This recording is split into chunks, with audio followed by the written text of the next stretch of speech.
के दांत खाने के कुछ और, दिखाने के कुछ और, ये कहावत आपने सुनी होगी। इंश्योरेंस इंडस्ट्री का हाल भी कुछ ऐसा ही है।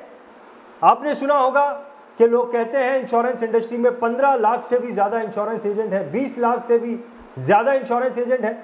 लेकिन जब फैक्ट आपको पता चलेगा तो आप हैरान हो जाएंगे, आपकी आंखें खुली की खुली रह जाएंगी।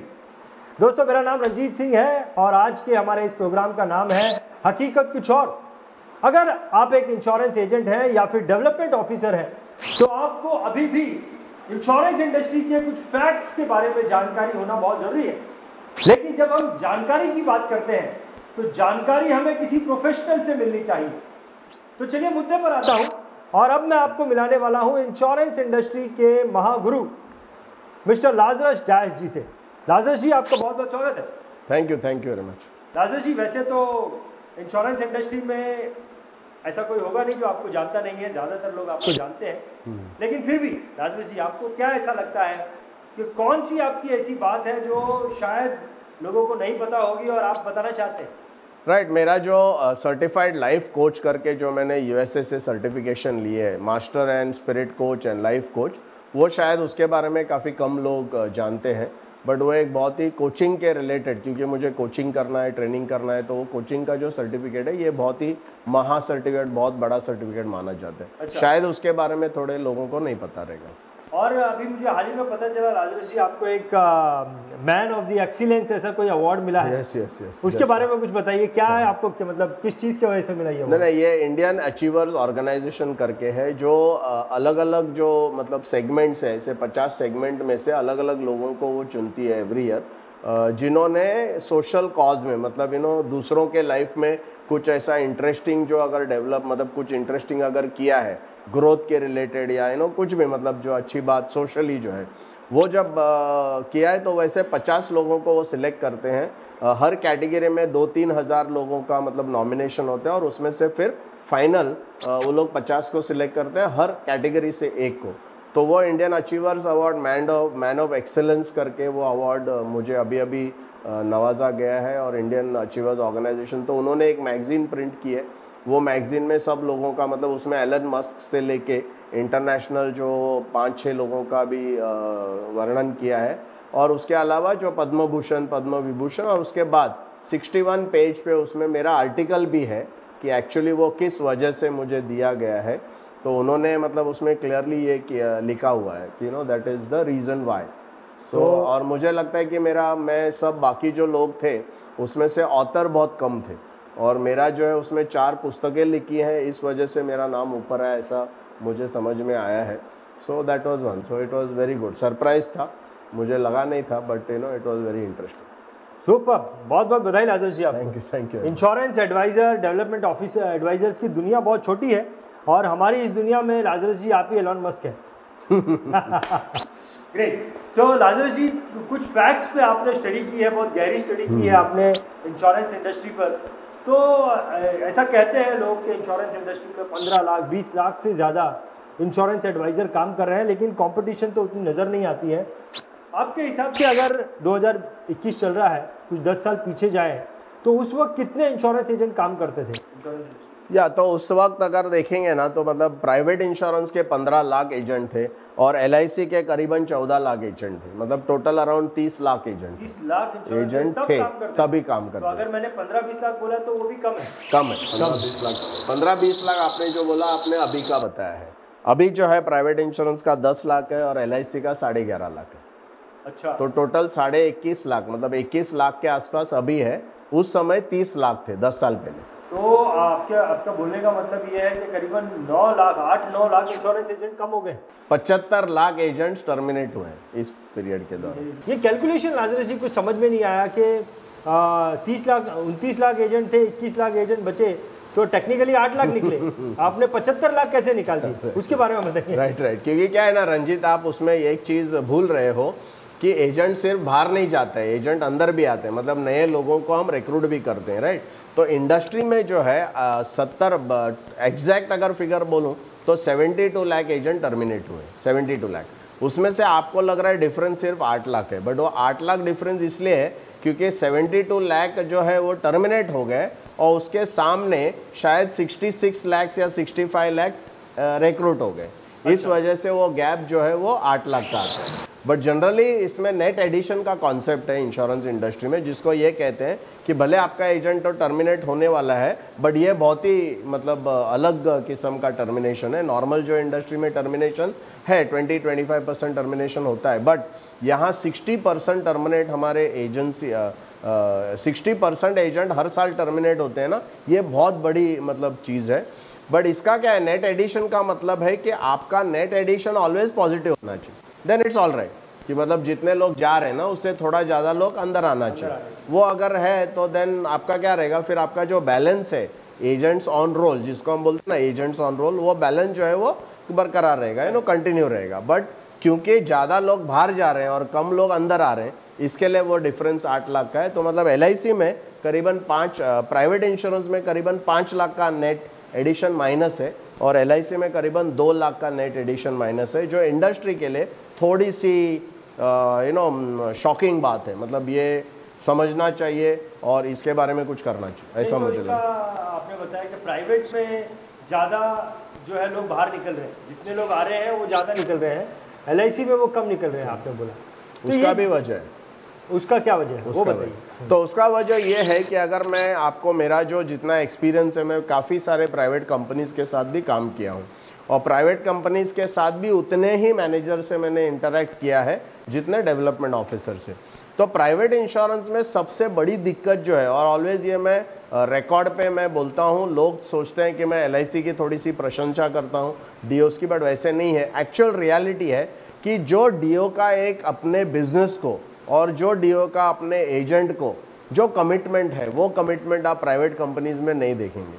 तो प्राइवेट कंपनी में जो मैनेजर है वो सिर्फ अपना नेक्स्ट प्रमोशन के लिए आता है, तो एजेंट को वो सिर्फ काम करा के अपना प्रमोशन के लिए, नेक्स्ट जाने के लिए वो देखता है। जबकि डेवलपमेंट ऑफिसर में ये जो वृत्ति आप देखेंगे कि बहुत ही कम लोग, वेरी नॉमिनल लोग जो है प्रमोशन के लिए जाते हैं, और वो लोग ऐसे मतलब जैसे फैमिली का एनवायरनमेंट जो है, प्राइवेट में जो मैनेजर है वो बिजनेस एनवायरनमेंट में काम करते हैं, टोटल मतलब उनको बिजनेस के हिसाब से ना लेन देन जो है। बट एक LIC में जो है एक फैमिली का एक एनवायरनमेंट जो होता है, उस कारण से ज़्यादा एजेंट भी टिकते हैं, और प्लस ज़्यादा अच्छा उसमें मतलब ये कम जो टर्मिनेट है उसके वजह से। दो चीज़ राजेश जी यहाँ पे मेरे दिमाग में आती है आपसे पूछने के लिए। पहली चीज़ ये कि ऐसा क्या अट्रैक्शन है इंश्योरेंस इंडस्ट्री में कि लोग आ तो रहे हैं, तो कुछ तो अट्रैक्शन होगा। 60 लाख लोग आपने बोला आया, लेकिन फिर ऐसी क्या वो चीज़ हो जाती है वहाँ पे जो उसको छू के चले नहीं जाते लोग? क्या होता है ना, इंश्योरेंस इंडस्ट्री का जो एक, अगर आप देखेंगे, जो मैनेजर होता है, मैनेजर को एक टारगेट होता है कि इतने एजेंट को आपको रिक्रूट करना है। अब मैनेजर अगर किसी को मतलब मद लगाना पड़ता है ना, अगर आपको किसी को अट्रैक्ट करना है तो मद लगाना पड़ता है, तो क्या होता है, थोड़ा सा ये जो मैनेजर्स लोग, डेवलपमेंट ऑफिसर है ना, थोड़ा ज़्यादा ही मद लगाते हैं। मतलब वो बहुत ज़्यादा ओवर हाइप करके लोगों को जो इनकम पोटेंशियल बताते हैं वो कहीं और दिखता नहीं, और है भी ऐसा नहीं कि वो, बट जरा ओवर बोर्ड वो लोग बताते हैं, और इस वजह से इतने सारे लोग आते हैं। प्लस उनका टारगेट होता है, उनका जो इंसेंटिव और सब उसके साथ जुड़ा हुआ है, तो इसके लिए उनको कैसे भी करके लोगों को मतलब रिक्रूट करना ही है, वो एक उनका KRA है, इस वजह से। तो राजेश जी, अभी ये जो चीज़ हो रही है, आपने बताया कि वो जो बाहर जाने का परसेंटेज है वो ज़्यादा है, अब ये लोग खींच के भी लेके आ रहे हैं डेवलपमेंट ऑफिसर, और फिर जाने की क्रिया भी हो रही है। इसका क्या लगता है आपको, क्या साइड इफेक्ट डेवलपमेंट ऑफिसर के लिए हो सकता है?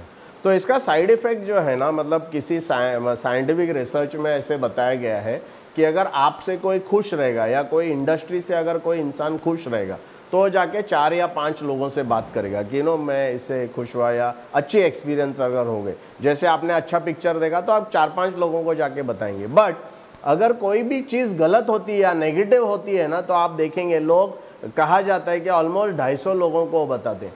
250 लोग चलो छोड़ दो, बट अगर आप 50-60 लोगों को भी अगर बताते हैं कि ये इंडस्ट्री काम की नहीं है, कुछ ये नहीं, मतलब जो भी, उसको बैड माउथिंग कहते हैं इंग्लिश में। तो जब इतने सारे 70 लाख लोग अगर पिछले 10 साल में अगर 50 लोगों को भी अगर उन्होंने बता दिया कि ये इंडस्ट्री में कुछ ये नहीं है, खाली बताते हैं बड़ा बड़ा है, बट एक्चुअली कुछ होता नहीं है, तो तो आप ये देखो कि डेवलपमेंट ऑफिसर और मैनेजर के लिए कितनी बड़ी दिक्कत हो जाएगी नए लोगों को लाने के लिए। ऑलरेडी ऐसे लोग बोलते हैं सर बहुत तकलीफ हो रही है, बहुत तकलीफ हो रही है, बट वो तकलीफ इसलिए हो रही क्योंकि माहौल जो है पूरा नेगेटिविटी का माहौल बढ़ते जा रहा है, और सबसे बड़ा इंपॉर्टेंट इसको रोकने के लिए हम लोग कुछ कर नहीं रहे, तो ये और भी ज़्यादा बढ़ते जाएगा। और जो बेचारे आज नए मैनेजर ज्वाइन कर रहे हैं या जो डेवलपमेंट ऑफिसर ज्वाइन कर रहे हैं उनका 10 साल के बाद क्या होगा, ये तो मैं बहुत मुझे सोच के भी बहुत हैरान परेशान होता हूँ। मुझे तो ऐसा लगता है राजेश जी, आपने जो फैक्ट सामने रखा है इसको देखकर जो सबसे ज़्यादा डर लगेगा वो इंश्योरेंस इंडस्ट्री के डेवलपमेंट ऑफिसर को लगेगा। राइट। तो उनके डर को दूर करने के लिए मैं आपसे रिक्वेस्ट करूंगा कुछ सॉल्यूशन भी आप दीजिए कि ये जो नेगेटिव माहौल क्रिएट हो रहा है ये न होने के लिए अब क्या करना चाहिए। तो इसके लिए है ना बहुत सारा, मतलब ये इमीडिएटली इतना शॉर्ट नोटिस में नहीं बता सकता हूँ, बट अहम कुछ 3 या 4 बातें हैं जो बहुत ही इंपॉर्टेंट है और जिसका अगर हम ख्याल रखेंगे तो बड़े पैमाने पे इसका इम्पैक्ट जो है वो कम हो जाएगा।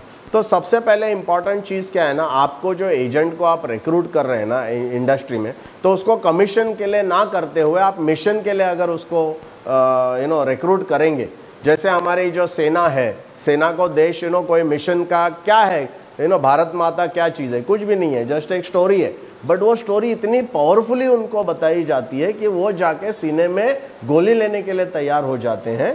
तो ऑफकोर्स हमको उतना बड़ा मिशन नहीं करना है, बट अगर लोगों के लाइफ में कुछ फाइनेंशियल फ्रीडम करने का एक मिशन अगर हम लेके चलते हैं, तो मुझे लगता है सबसे बड़ी दिक्कत है कमीशन के लिए एजेंट को रिक्रूट नहीं किया जाना चाहिए, मिशन के लिए किया जाना चाहिए। जो हमारे ट्रेनिंग प्रोग्राम में ट्रांसफॉर्मेशन उस वजह से हो रहा है क्योंकि अब लोगों को हम लोग कमीशन से लेके मिशन के तरफ हम लोग उसको लेके आ रहे हैं। दूसरी जो इंपॉर्टेंट बात है वो ये है कि जब हम एजेंट को रिक्रूट करते हैं, ये पीपल का बिजनेस है, लोगों का बिजनेस है, कम्युनिकेशन का बिजनेस है, तो इसमें प्रोफाइल करना बहुत ज़रूरी है। अब प्रोफाइल मतलब 2 प्रकार के लोग होते हैं, एक जो टाइप है उसको इंट्रोवर्ट एक्सट्रोवर्ट कहा जाता है। इंट्रोवर्ट मतलब जो खुद के साथ रहता है, ज़्यादा उसको दोस्ती पसंद नहीं होती है, ज़्यादा वो आउटगोइंग नहीं है, पार्टी में ज़्यादा वो शामिल नहीं होगा, ऐसा उसको इंट्रोवर्ट कहते हैं। दूसरा जो टाइप है उसमें एक्सट्रोवर्ट कहते हैं।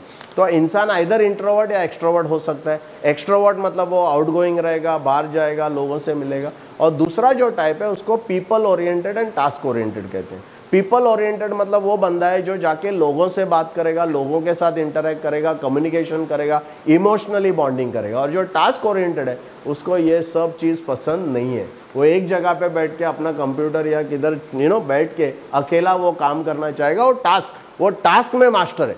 मतलब उसको अगर क्या होता है कि एक एजेंट है ना वो पीपल ओरिएंटेड एक्सट्रोवर्ट होना चाहिए, उसका स्टाफ जो है वो इंट्रोवर्ट टास्क ओरिएंटेड होना चाहिए, तो उनका कॉम्बिनेशन बहुत ज़बरदस्त। बट क्या होता है इंश्योरेंस इंडस्ट्री में सबसे बेस्ट जो कॉम्बिनेशन है वो एक्सट्रोवर्ट पीपल ओरिएंटेड का होता है, बट ये किसी को पता नहीं है, किसी ने अभी तक सोचा नहीं है, देखा भी नहीं है, ये कैसे करने का ये भी नहीं पता है।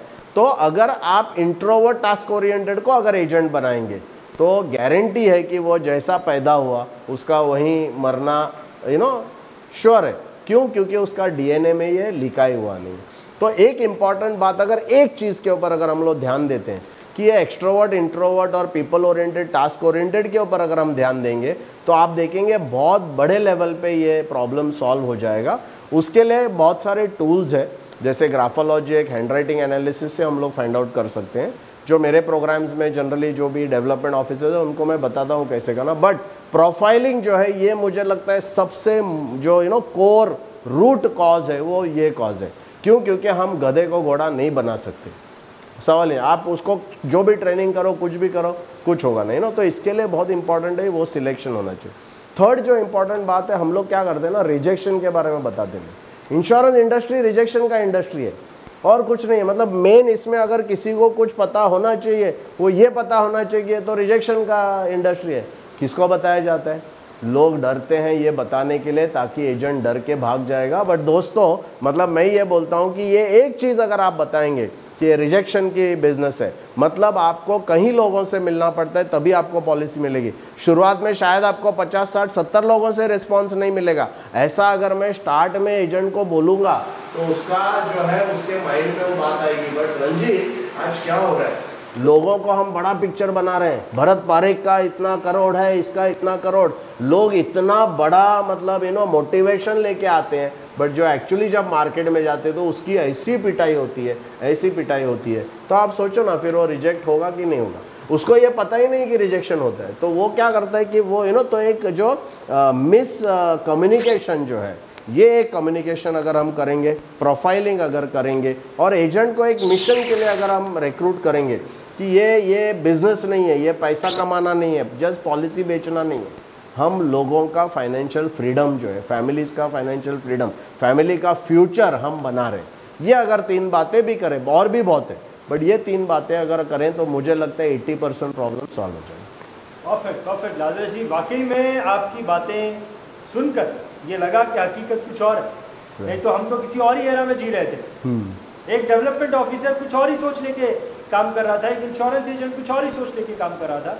लेकिन लाजरस जी, आपने कुछ फैक्ट्स को आपने सामने रखा, कुछ प्रॉब्लम्स को आपने सामने रखा, और उस प्रॉब्लम के आपने सॉल्यूशन भी बताया। बहुत बहुत धन्यवाद लाजरस जी, आपने ये जो फैक्ट्स हमारे साथ में शेयर किए हैं। डेफिनेटली ये मार्केट में कुछ इंश्योरेंस इंडस्ट्री में कुछ बड़ा एक्शन लेने के लिए बहुत ज़्यादा सपोर्ट करें। बहुत बहुत धन्यवाद। Absolute, thank you very much, thank you very much. तो दोस्तों कैसा लगा आपको? क्या वाकई में हकीकत कुछ और है? अगले हफ्ते कुछ ऐसे ही और नए फैक्ट्स के साथ लाजरस जी के साथ हम आपसे फिर मिलेंगे। तब तक के लिए अलविदा, बहुत बहुत धन्यवाद।